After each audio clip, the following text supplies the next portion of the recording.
corpo de homem, de ser humano. Alguém uma vez me perguntou: para que Deus criou o homem? E alguém me disse: Deus criou o homem para louvá-lo. Eu disse: se foi para isso, a criação é fútil.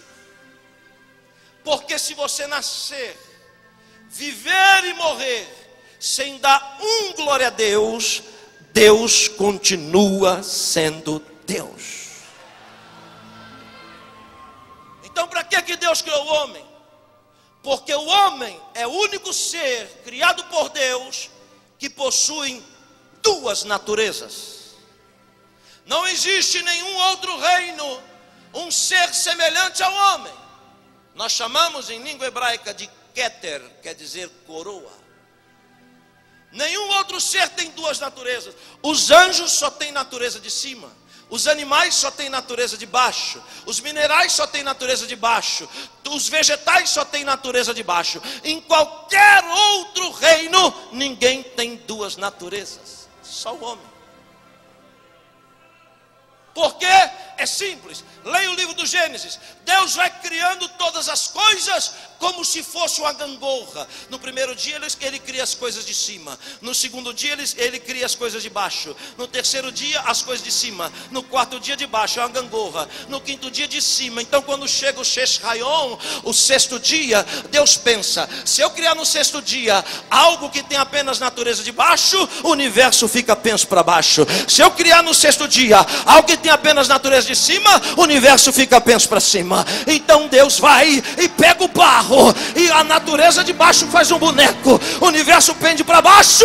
Deus vem e sopra Neshama, e o universo se equilibra no homem. Nós somos o ponto de equilíbrio do universo, a coroa da criação. Quantos podem glorificar?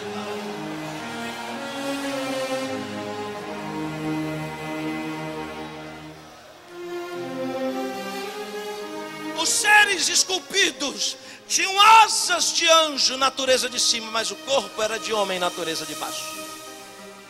Porque a águia é o ponto de equilíbrio. Ela está no centro do centro do centro do centro.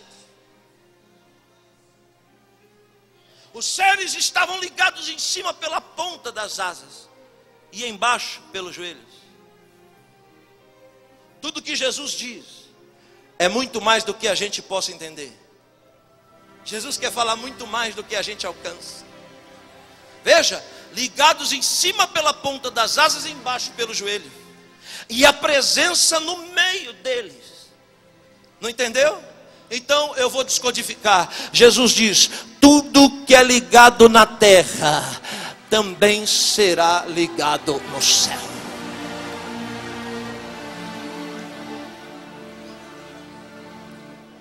Sabe o que o diabo quer roubar da igreja? A unidade. Unidade. Ninguém pode destruir a igreja. Nem as portas do inferno podem prevalecer. Mas todo reino dividido por si mesmo não subsiste. Veja que os seres são uma peça única sem emenda. Estão ligados embaixo e em cima. E quando nós estamos unidos uns aos outros, a presença de Deus se manifesta no nosso meio.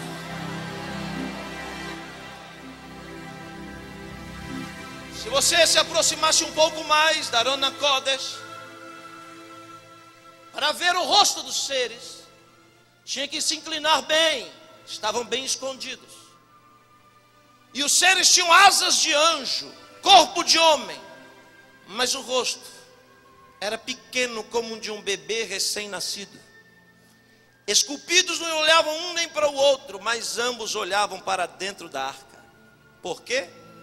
Porque dentro da arca está a representação da eternidade e do reino de Deus. Tudo que Jesus diz é muito mais do que a gente possa entender. Jesus disse: se alguém quiser ver o reino de Deus, tem que voltar a ser como uma criança. Se não tiver a pureza das crianças, ninguém verá o reino de Deus.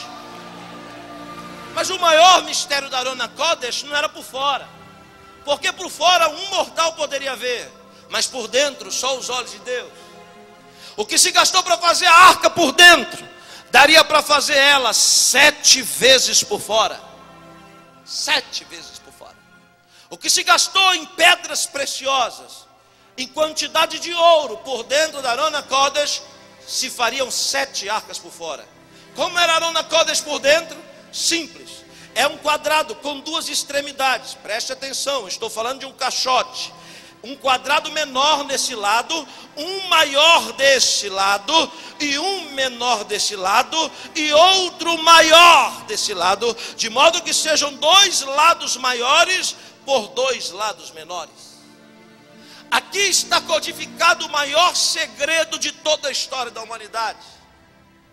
As 2 manifestações messiânicas de Jesus como Messias. Esse lado menor, de frente para esse outro lado menor, é a indicação do tempo. Esse lado maior, de frente para esse outro lado maior, é a indicação da eternidade. Esse lado menor revela-se por dentro da arca, a primeira manifestação de Jesus como Messias, o filho de José, Salvador dos gentios, o Messias, homem sofredor. Mas do lado maior é a revelação da sua segunda manifestação, o filho de Davi, que vai voltar em glória para julgar esse mundo.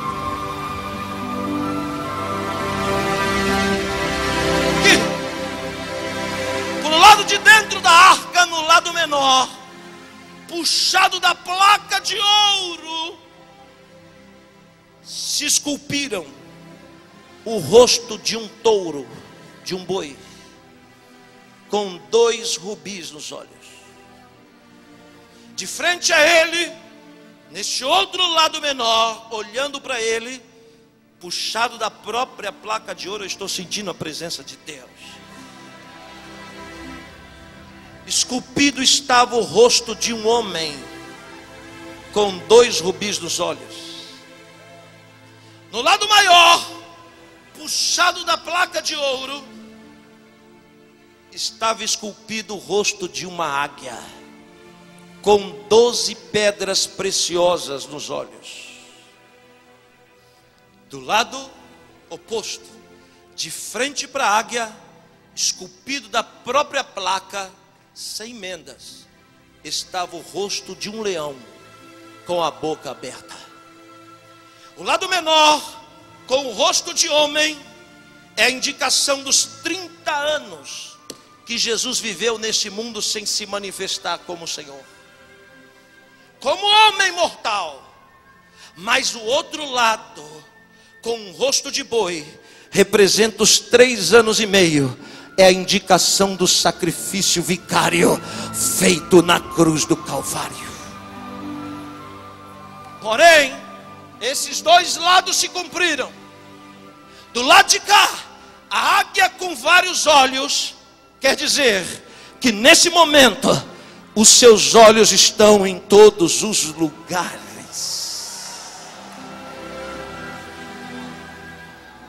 E finalmente, quando a trombeta soar, aqui está ele, com um rosto de leão. E a Bíblia diz que quando a gente ouvir o bradar da trombeta, o seu som será como de um leão. E João disse: e quem é esse? E ele diz, o anjo diz para João: não chores mais, eis aí o leão da tribo de Judá, que venceu e é digno de abrir o livro e desatar.